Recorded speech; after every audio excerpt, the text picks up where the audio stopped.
नमस्कार प्यारे विद्यार्थियों। राजेश पायलट राजकीय स्नातकोत्तर महाविद्यालय लालसोट के यूट्यूब चैनल पर आप सभी विद्यार्थियों का हार्दिक स्वागत है।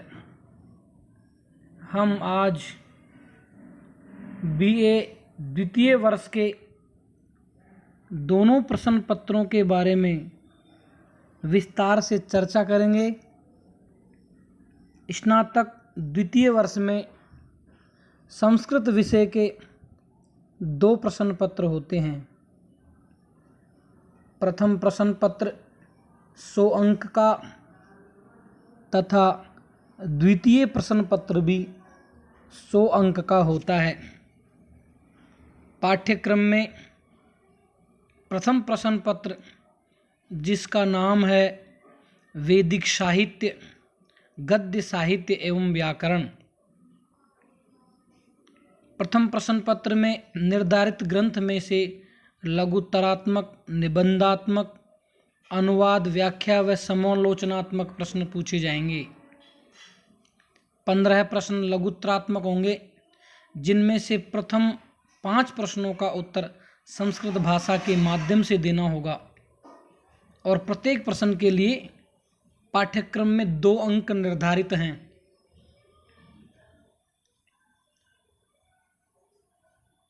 बीस अंकों का आपके वैदिक साहित्य हैं, जिसमें 7 सूक्त हैं जिनका हम अध्ययन करेंगे।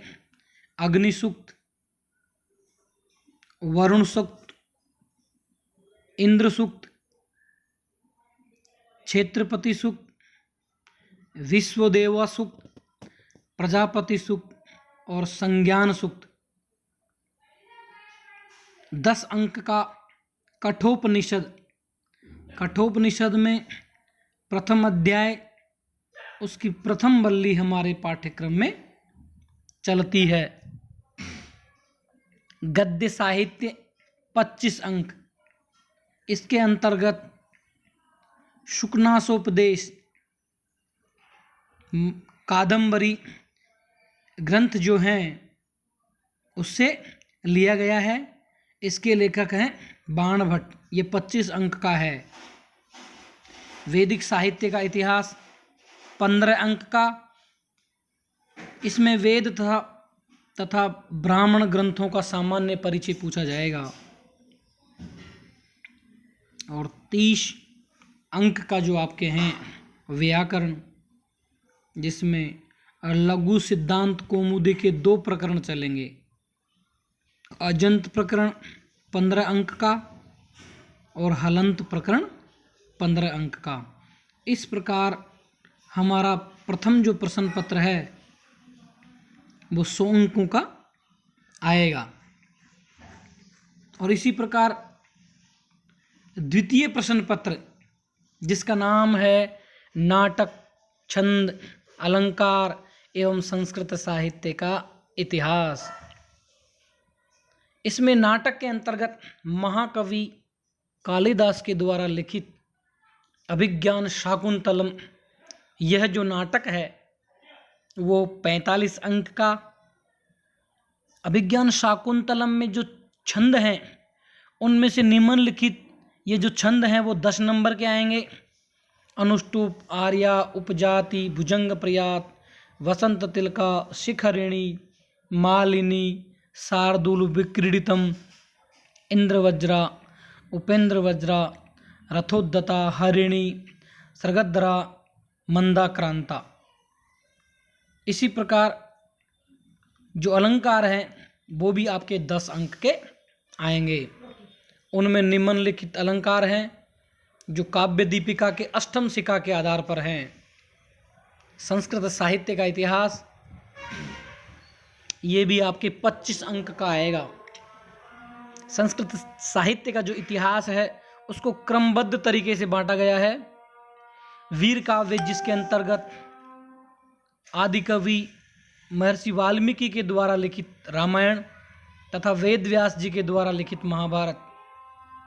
महाकाव्य, जिसमें कालिदास, अश्वघोष, भारवी और महाकवि माघ का संक्षिप्त परिचय।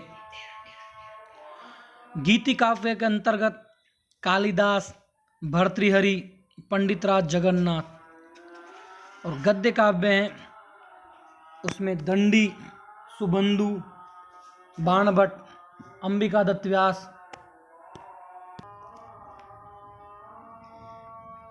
गद्य काव्य में दंडी, सुबंधु, बाणभट्ट, अंबिका दत्त व्यास। नाट्य साहित्य में भास के, कालिदास के, शूद्रक और विशाखा दत्त। आधुनिक संस्कृत साहित्य में है, जिसमें विशेषतः राजस्थान राज्य के संबंध में है। जो आधुनिक कवि हैं पंडित गणेश राम शर्मा, पंडित मधुसूदन ओझा, भट्ट मथुरानाथ शास्त्री, पद्म शास्त्री और श्री सूर्य नारायण शास्त्री। और आपके जो अनुवाद हैं हिंदी से संस्कृत में, वो भी आपके 10 अंक के आएंगे। आज हम महाकवि कालिदास के द्वारा विरचित अभिज्ञान शाकुंतलम के बारे में अध्ययन करेंगे, जो हमारे पाठ्यक्रम में 45 अंक का है। अभिज्ञान शाकुंतलम का अध्ययन करने से पहले हम महाकवि कालिदास के जीवन परिचय एवं उनके ग्रंथों के बारे में सामान्य जानकारी प्राप्त करेंगे। कवि कुलगुरु, कविता कामिनी के विलास, माँ भारती के वरद पुत्र एवं भारतीय संस्कृति के महान व्याख्याता महाकवि कालिदास संस्कृत साहित्य के देदीप्यमान सूर्य हैं। बहुमुखी प्रतिभा के धनी महाकवि कालिदास एक सफल महाकाव्यकार, नाटककार एवं गीति काव्यकार हैं। संस्कृत के ख्यातिलब्ध कवियों में कालिदास का सर्वोत्तम स्थान है। कनिष्ठ कादिष्ट कालिदास का अतिक्रमण आज तक कोई भी कवि नहीं कर पाया है। इसीलिए इसके बारे में एक श्लोक भी कहा गया है। श्लोक है, पुरा कवीनां गणना प्रसंगे कनिष्ठ कादिष्टत कालिदासः अद्यापि तत्तुल्य कवेर्भावात् अनामिका सार्थवती बभूव। पुरा कवीनां गणना प्रसंगे कनिष्ठ कादिष्टत कालिदासः अद्यापि तत्तुल्य कवेर्भावात् अनामिका सार्थवती बभूव। अनामिका सार्थवती बभूव। श्लोक का अर्थ है कि प्राचीन काल में कवियों की गणना के प्रसंग में सर्वश्रेष्ठ होने के कारण कालिदास का नाम कनिष्ठिका पर आया, किंतु आज तक उनके समकक्ष कवि के अभाव के कारण अनामिका पर किसी का नाम न आ सका और इस प्रकार अनामिका का नाम सार्थक हुआ। तो कितना अच्छा बताया गया है इस श्लोक में कि पुरा कवीनां गणना प्रसंगे कनिष्ठ कादिष्टत कालिदासः अद्यापि तत्तुल्य कवेर्भावात् अनामिका सार्थवती बभूव। आज भारतीय तथा पाश्चात्य विद्वान महाकवि कालिदास को विश्व कवि स्वीकृत कर स्वयं को कृतकृत्य समझते हैं।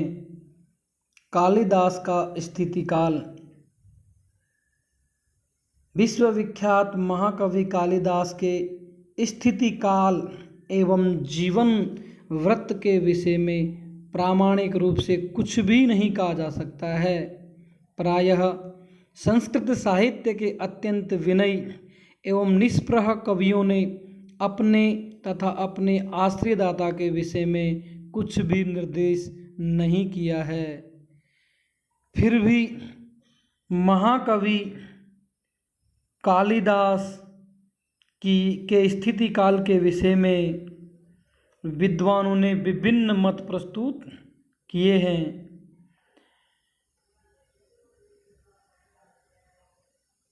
पक्ष विपक्ष की समीक्षा करने के बाद अधिकांश विद्वानों ने महाकवि कालिदास का समय प्रथम शताब्दी ईसा पूर्व ही माना है। विश्व काव्य रसलोलुप असंख्य सहृदय सामाजिकों को अपने काव्य रस का आस्वादन कराने वाले रस सिद्ध कवीश्वर कवि कुल चूड़ामणि महाकवि कालिदास ने अपने विषय में कुछ भी उल्लेख नहीं किया है।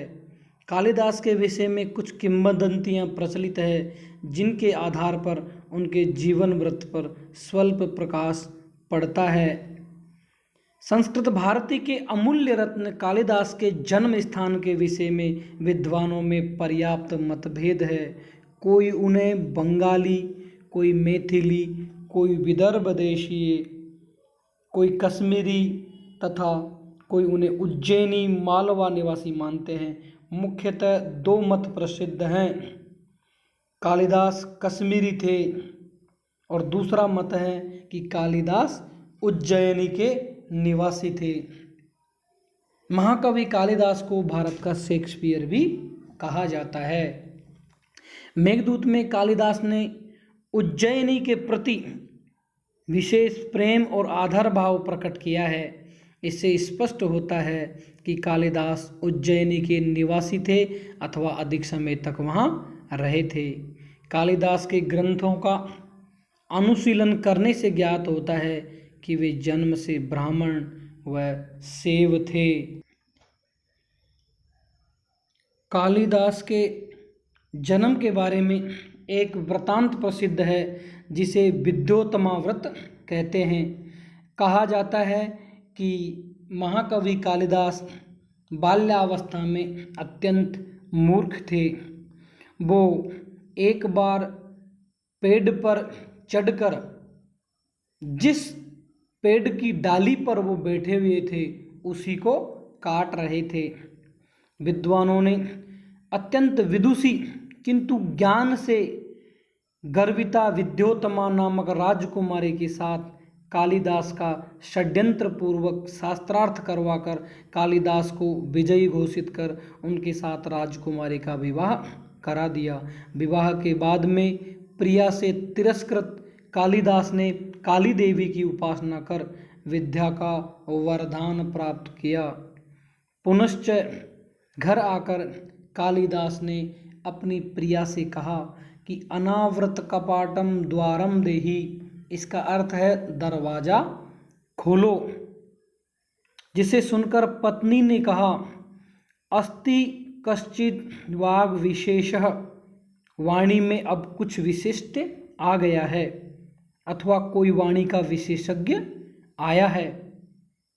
अपनी पत्नी के इन शब्दों से प्रभावित होकर महाकवि कालिदास ने अस्ति से अष्टोत्तरश्याम कुमार संभव महाकाव्य की रचना की। कश्चित से कश्चित कांता विरह गुरुणा मेघदूत नामक ग्रंथ की रचना की। वाग से वागर्थाविव संप्रक्तो रघुवंश काव्य की रचना की। इस प्रकार इन तीनों वाक्यों से तीन ग्रंथों के मंगलाचरण के द्वारा महाकवि कालिदास अपने ग्रंथों के आरंभ करते हैं। पहला है, प्रथम शब्द का आश्रय लेकर अस्त्योत्तरस्यां दिशि देवतात्मा हिमालयो नाम नगाधिराज पूर्वापरौदोयनिधिवगाय स्थितः पृथिव्या इव मानदंड। कुमार संभव नामक महाकाव्य की रचना की और द्वितीय शब्द का आश्रय लेकर उन्होंने मेघदूत की रचना की। इसी प्रकार तृतीय शब्द का आश्रय लेकर वागर्थाविव संपृक्तो वागर्थ प्रतिपत्तये जगतः पितरौ वंदे पार्वती परमेश्वरो रघुवंश नामक महाकाव्य की रचना की। महाकवि कालिदास की 7 रचनाएं प्रसिद्ध हैं। इनमें 2 महाकाव्य हैं। पहला है कुमार संभव महाकाव्य। इसमें शिव और पार्वती के विवाह का वर्णन किया गया है। विवाह के उपरांत कुमार कार्तिकेय का जन्म होता है। कुमार संभव में 17 सर्ग हैं, मूलतः 8 ही उपलब्ध होते हैं। संजीवनी टीका मल्लिनाथ ने 8 सर्गों पर ही की है। दूसरा महाकाव्य है रघुवंश महाकाव्य। इसमें 19 सर्ग हैं। रघुवंश महाकाव्य में मनु, दिलीप आदि सूर्यवंशी 31 राजाओं का वर्णन इसमें किया गया है, जिसमें प्रथम राजा मनु और अंतिम राजा है अग्निवर्ण। अग्निवर्ण की विलासिता के साथ में ही रघुवंश महाकाव्य की समाप्ति होती है। रघुवंश महाकाव्य में कुल श्लोकों की संख्या है 1569। रघु और कोत्स का जो संवाद है वो रघुवंश के 5वें सर्ग में मिलता है। इंदुमती का जो स्वयंवर है वो 6ठे सर्ग में, और महाराज अज का जो विलाप है वो 8वें सर्ग में इसका वर्णन किया गया है। राम सीता की विमान यात्रा सर्ग 13 में इसका वर्णन है। रघुवंश के बारे में एक उक्ति प्रसिद्ध है, क इह रघुकारे न रमते, अर्थात कौन ऐसा इस संसार में है जिसका मन रघुवंश में या रघुवंश महाकाव्य में नहीं लगता है, नहीं रमता है, अर्थात रघुवंश महाकाव्य को पढ़ने में आनंद आता है। इस प्रकार महाकवि कालिदास के ये 2 महाकाव्य हैं। महाकवि कालिदास ने 3 नाटकों की रचना की। प्रथम नाटक है मालविकाग्निमित्रम। इसमें 5 अंक है। इसका नायक है शुंग वंशीय नरेश अग्निमित्र। नायिका है विदर्भराज कन्या मालविका। अग्निमित्र तथा मालविका के प्रणय परिणय का इसमें वर्णन किया गया है। दूसरा नाटक है विक्रमोर्वशीयम। इसमें 5 अंक हैं। नायक महाराज पुरूरवा, नायिका अप्सरा उर्वशी। पुरूरवा विक्रम और उर्वशी की प्रेम कथा का इसमें वर्णन है। यह उपरूपक त्रोटक की श्रेणी में आता है। अगला नाटक है अभिज्ञान शाकुंतलम। इसमें 7 अंक है। नायक हस्तिनापुर के राजा दुष्यंत है। नायिका तापस कन्या शकुंतला। दुष्यंत व शकुंतला की प्रणय कथा का वर्णन इसमें दिया गया है। अभिज्ञान शाकुंतलम के बारे में एक उक्ति प्रसिद्ध है कि कालिदासस्य सर्वस्वम अभिज्ञान शाकुंतलम, अर्थात कालिदास का जो सर्वस्व है वो अभिज्ञान शाकुंतलम नामक नाटक हैं। और अभिज्ञान शाकुंतलम के बारे में यह श्लोक भी प्रसिद्ध है, काव्येषु नाटकम रम्यम तत्र रम्या शकुंतला तत्रापि च चतुर्थोंकस्तत्र श्लोक चतुष्टयम, अर्थात काव्यों में नाटक रमणीय होता है और वहाँ पर भी शकुंतला जो नाटक है, अभिज्ञान शाकुंतलम जो नाटक है वो प्रसिद्ध हैं। और अभिज्ञान शाकुंतलम का भी 4था अंक प्रसिद्ध है और 4थे अंक के भी 4 श्लोक प्रसिद्ध हैं जिनका वर्णन हम बाद में करेंगे। महाकवि कालिदास के 2 गीति काव्य हैं। पहला है ऋतु संहार, प्रथम गीति काव्य। इसमें 6 सर्ग हैं। श्लोकों की संख्या 144।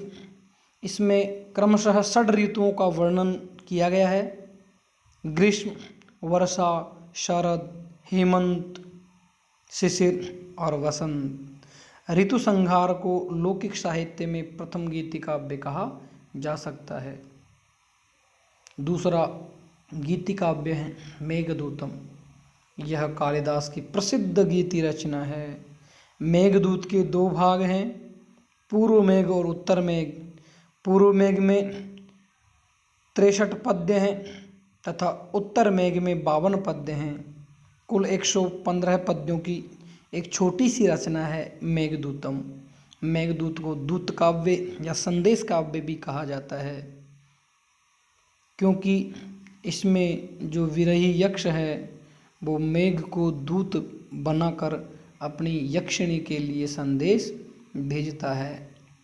यह मेघदूत मंदाक्रांता छंद में लिखी गई एक रचना है। मेघे मागे गतम वयः, यह उक्ति प्रसिद्ध है, अर्थात महाकवि कालिदास के द्वारा रचित मेघदूत तथा माघ के काव्य शिशुपाल वध के अनुशीलन में पूरा जीवन भी न्यून ही है, ऐसा कहा गया है। तो आज बस इतना ही विद्यार्थियों। कल हम आगे अभिज्ञान शाकुंतलम ग्रंथ के बारे में चर्चा करेंगे। धन्यवाद।